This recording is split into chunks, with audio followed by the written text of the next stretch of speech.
Bonjour.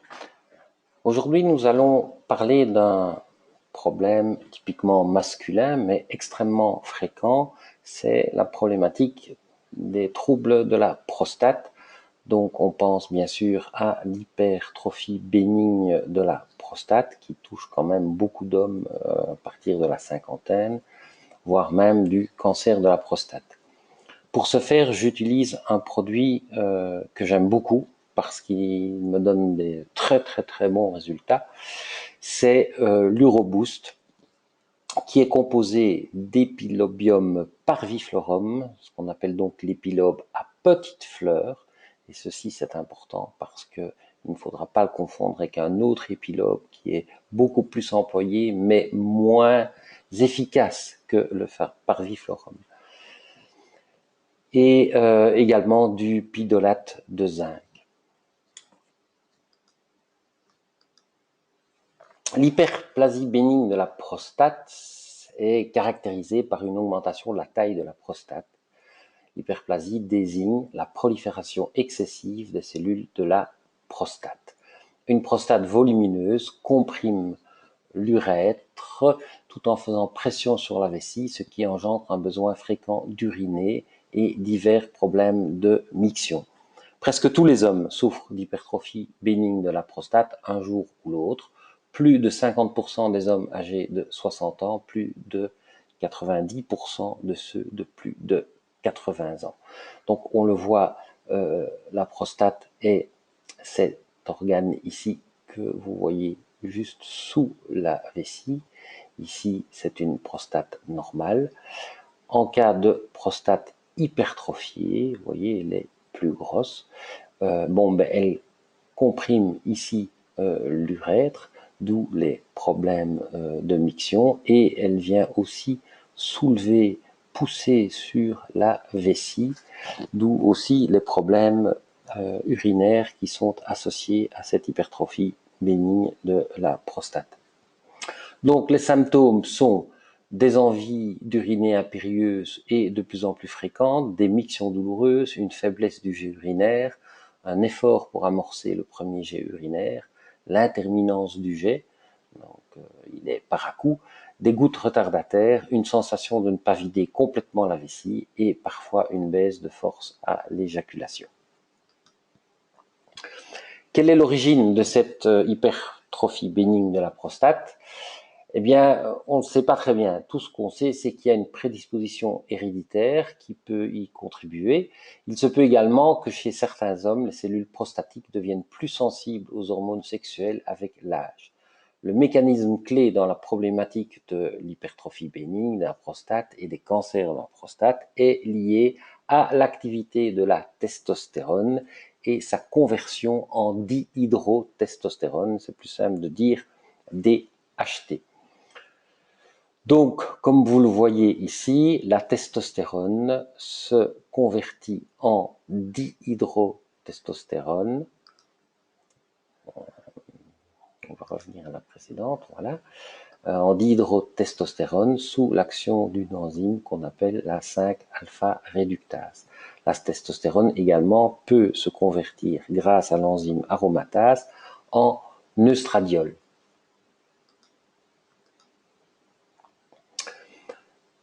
Donc, cette testostérone convertie par la 5-alpha-réductase en dihydrotestostérone vient ici stimuler les récepteurs de la cellule prostatique qui donc se multiplient. Donc il y a replication de l'ADN, division cellulaire, prolifération cellulaire rapide qui donc produit une augmentation du volume de la prostate, comprimant l'urètre et donnant les troubles éventuellement au niveau de la vessie.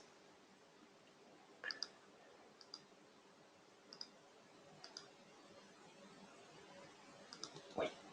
Alors, venons-en à notre fameux Uroboost, qui est donc composé d'épilobes à petites fleurs, Epilobium parviflorum. Alors, il faut savoir qu'il existe environ 200 espèces différentes d'épilobes. L'épilobium parviflorum ainsi que d'autres espèces d'épilobium sont décrites en médecine traditionnelle comme bénéfiques à toutes sortes de désordres tels que ceux de la vessie, du rein et plus particulièrement de la prostate. Mais, comme les photos l'illustrent, le vrai parviflorum, qui est ici à gauche, est ténu et surtout d'une distribution très parcimonieuse, contrairement à l'autre qui est l'angustifolium, bien fourni et poussant de manière groupée et abondante. Il est donc bien évident que les collecteurs soient plus motivés par la récolte d'angustifolium que par celle du parviflorum, puisque payés au poids. Après analyse de très nombreux échantillons de l'eau fallacieusement identifiés parviflorum, force est de constater qu'à plus de 98%, ce n'est jamais du parviflorum, ceci même avec des fournisseurs de plantes sérieux. Alors que dans l'Uroboost, on vous garantit qu'on utilise l'épilobium parviflorum. Mais pourquoi est-ce important d'utiliser le parviflorum par rapport à d'autres épilobes? Eh bien, c'est que le parviflorum donne un extrait certifié en eunotéine B de plus de 5%, ceci afin de bénéficier des effets positifs démontrés par la littérature scientifique, notamment au niveau de son importante activité inhibitrice sur la 5-alpha-réductase et l'aromatase. L'intérêt majeur de l'eunotéine B est sa très haute capacité inhibitrice de ces deux enzymes, limitant ainsi les déséquilibres hormonaux promoteurs de l'hypertrophie bénigne de la prostate. L'inhibition de cette étape enzymatique dans le métabolisme stéroïdien entraîne une chute du niveau de DHT in vivo. Cette réduction du niveau de DHT a pour effet de réduire la taille de la prostate chez l'homme et donc a un effet bénéfique dans le traitement d'hyperplasie bénigne de la prostate, du cancer de la prostate et de certaines maladies androgéno-dépendantes comme par exemple l'acné et l'alopécie androgénique. L'eunotéine B inhibe également la 5-alpha-réductase, ce qui est fondamental pour un effet balancé.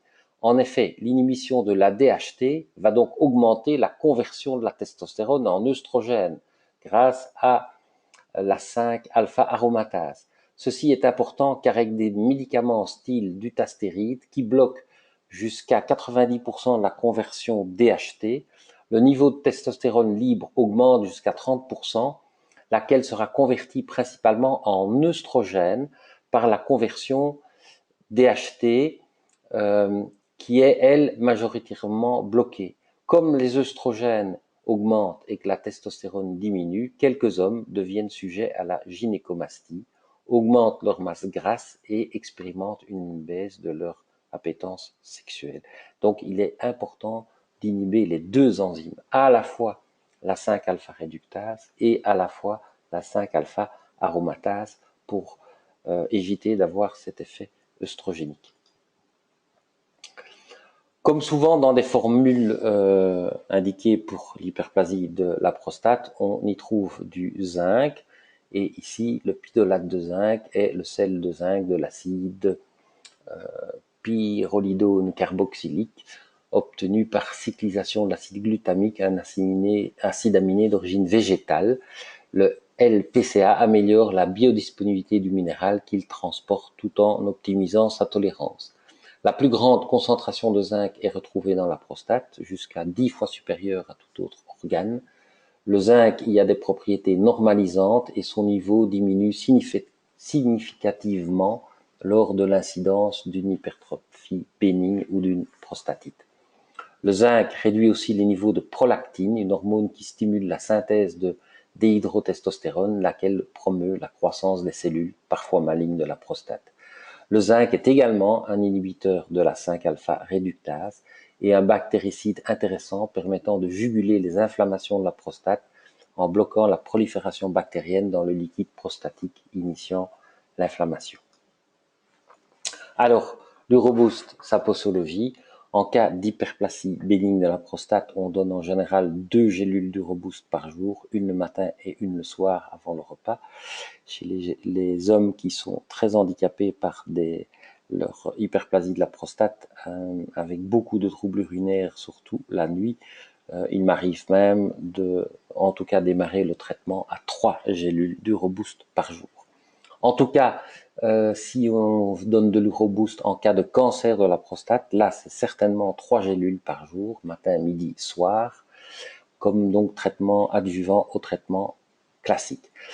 Il faut savoir que les polyphénols de l'épilogue pourraient bien réduire les effets secondaires sur les cellules saines dans le sens d'une protection de la cellule, et d'autre part, ils agissent contre la résistance à l'apoptose des cellules tumorales et les rendent sensibles à la radio et chimiothérapie.